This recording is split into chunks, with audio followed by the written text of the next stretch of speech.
What's up everybody, and welcome to the channel. In today's video we're checking out the 2026 Toyota Camry. This one is an SE finished in underground with an MSRP at $36,300. So you think Toyota Camry is still the best mid-size sedan? There is some pretty strong competition these days. However, Camry's been one of the most popular cars in the USA for quite some time. So if we take a look underneath the hood, as we know from last year, Camrys are all hybrids now. So that is just the standard configuration. You get that 2.5 liter inline 4-cylinder hybrid engine. This one's front wheel drive with net horsepower at 225. Engine's torque is 163. We have an eCVT transmission as well as a 3,600 pound curb weight. With all that, you're gonna see a 13-gallon fuel tank and 47 miles per gallon in the city with 45 out on the highway. For the styling, as we saw last year, got that cool hammerhead shaped upper grille, nice LED accents on the headlights, and then we have a small opening to provide some cooling. There's a large grille to provide more cooling, and then a nice LED light. Got a functional opening, a cool trim piece as well, and then it has a nice look. You know, I've been very impressed with this generation Camry. I think they added a really good sporty touch that some other competition doesn't have now. So this just looks really good for being a kind of an average economy car. You're gonna see some sharp lines in the hood fading towards that windshield. And then down below, a nice set of gloss black 18-inch wheels. Got some sharp lines throughout it, same with the whole side profile, sporty side skirt, and then body colored mirror caps. Got your integrated turn signal, body colored door handles, black trim throughout the windows, and then a small sunroof up above.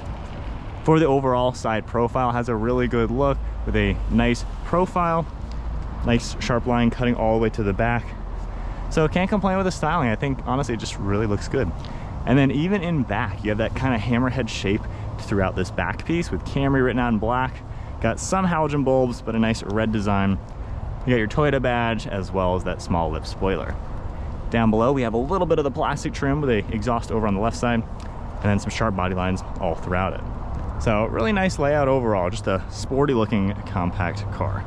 And then over on this right side, we can press the button, pop open the trunk, and you're gonna see a very large trunk in here. I have gone ahead and installed a set of last fit floor liners too for this specific model, just to showcase how nice they are. It's gonna cover a lot of this trunk to make it really easy to keep clean.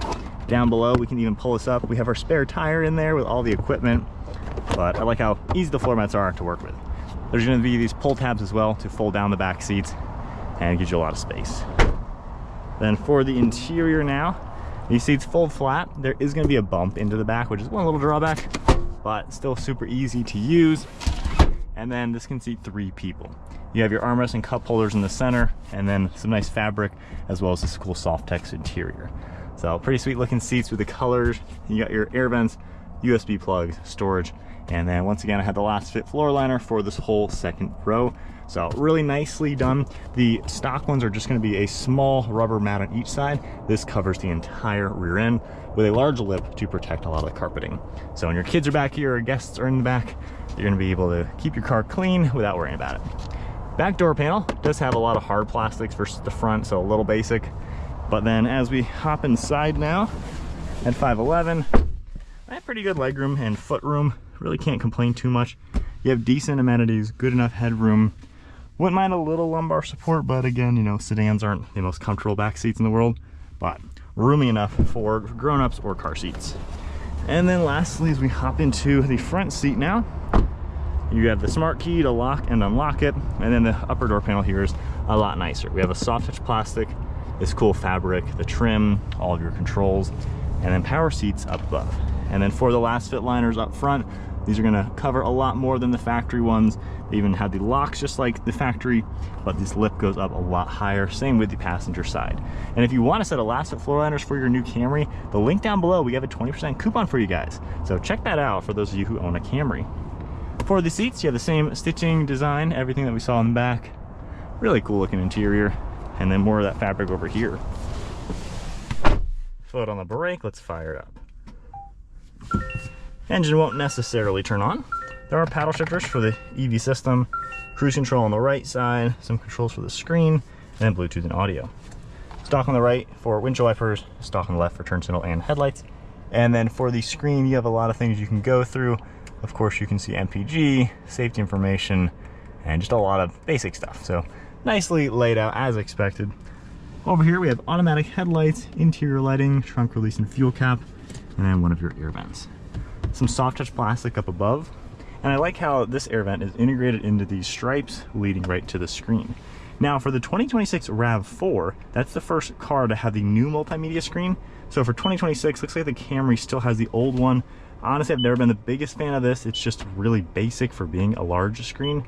So hopefully they'll have a software upgrade soon to where you can get the newest info on this multimedia screen. So it's a little basic here.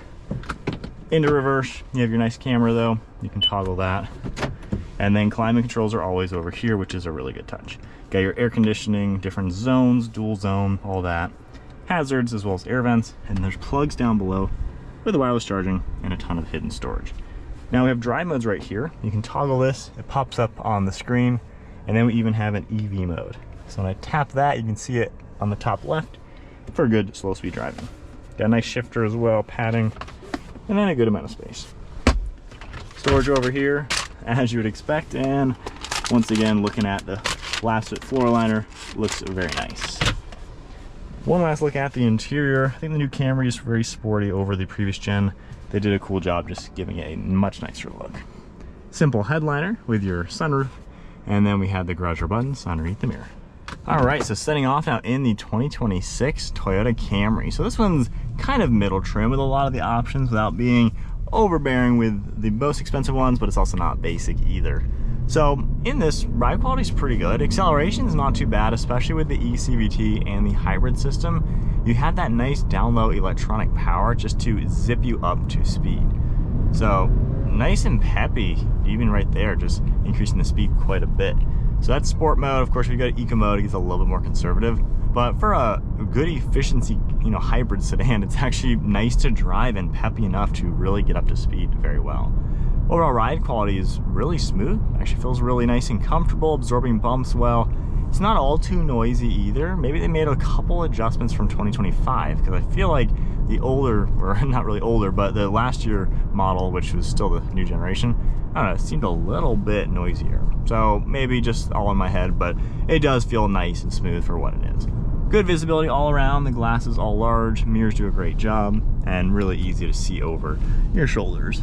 So nice and easy to just drive this car. These seats are also really comfortable, so I like how just it's a nice place to be. You can easily get comfortable. Overall turning circle is pretty good overall, making a 3-point turn. Let's see if we can make it without touching the gravel. Camera does a pretty good job, and we barely did it, so barely nicked the gravel. But nice little car to drive. Now for EV mode, people ask this about normal hybrids. So I'm in EV mode. I can drive right now in electric. However, hitting about 16 miles an hour, the engine has kicked on. So it's not gonna be like a plug-in hybrid would, where you can actually drive it in EV mode. However, it gives you, a good slow speed way to drive it in the electrics without having the engine turned on. Now, plug-in hybrids like in the 2026 RAV4, if you are in that car, you have like 50 miles of range. So maybe it would be interesting if Toyota did a plug-in hybrid Camry. I think that would be cool. Maybe the Crown is kind of that target.